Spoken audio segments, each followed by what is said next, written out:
पुरानी कहानी पर नवा अंदाज ते नवा नतीजा। हाँ जी, एक बारी फिर बकरी शेर खा गई, बकरी शेर खा गई, बकरी शेर खा गई। ये गल जंगल दे खोतियां विच फैल गई ते खोती दे बच्चे डर गए। जिथे बकरी देखण नस जुलन, क्यों खोती दे बच्चे डर गए। लोमड़िया ने यह गल फैला छोड़ी ते खोतियां ने इस गलां ते यकीन कर दिता।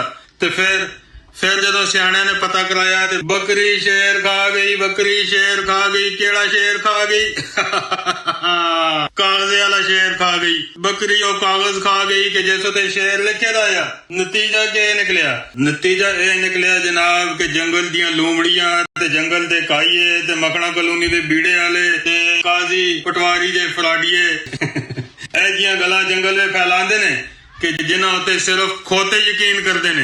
और फिर डरदा कौन है? खोती दे बच्चे। और उन्हां दा फायदा कौन चाहता है? ये काईए ते ये पटवारी ते ये बीड़े वाले। पप्पू लोमड़ी ने यह गल फैलाई ते जीजे खोते ने इस गल्लां ते यकीन किया ते गंदी नर्वस खोती दे बच्चे डर गए।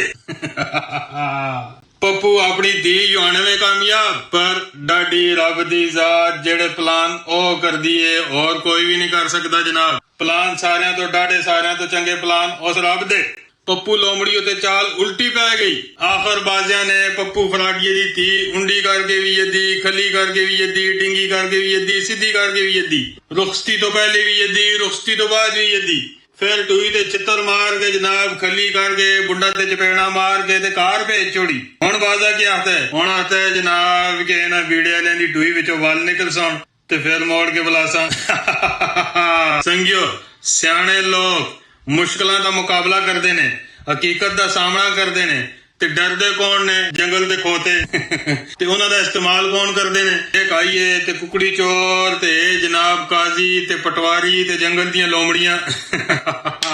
उन्हां कोलों जनाब बन के खांदे ने। ये खोते जे इहियां गल्लां ते यकीन ना करन ना ते थोड़ी जी तहकीक करके ना करन ते यकीन मनो ये लोमड़ियां ते जंगल दे गिद्दड़। वैसे हुंदी ते लोमड़ी भी गिद्दड़ ही है। थोड़ी जी सोहनी ते थोड़ी जी चलाक हुंदी है। जे उन्हां दी चलाकी काम ना करे ना पप्पू लोमड़ी होना दी, यकीन मनो कि ए भुखे मरन फिरो। पप्पू दियां हो गली हो जा, खली हो जावे, उंडी हो जा, उंडी हो जावे जनाब, पुट्ठी हो जा, पुट्ठी हो जावे, सीधी हो जा, सीधी हो जावे। ते हुण बाजा आता है इन्हां दी टूई विचों वल निकल सी। फिर गल हो सी पप्पू लोमड़ी ये वीडियो तेरे वास्ते एक बारी फिर फायदेमंद हो सी। एक दो वीडियो हो आईयां ना तेरी कुड़ी आपे ही बाजियां कोल पहुंच जुलसी जनाब।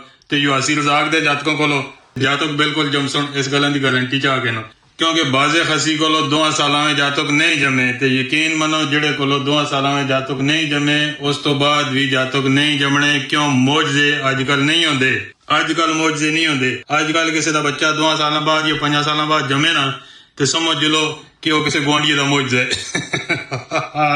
वो किसी तवीजे किसी दवाई काम नहीं कीता या वो टीके काम कीता या किसी गुआंढिये काम कीता। पाकिस्तान जिंदाबाद।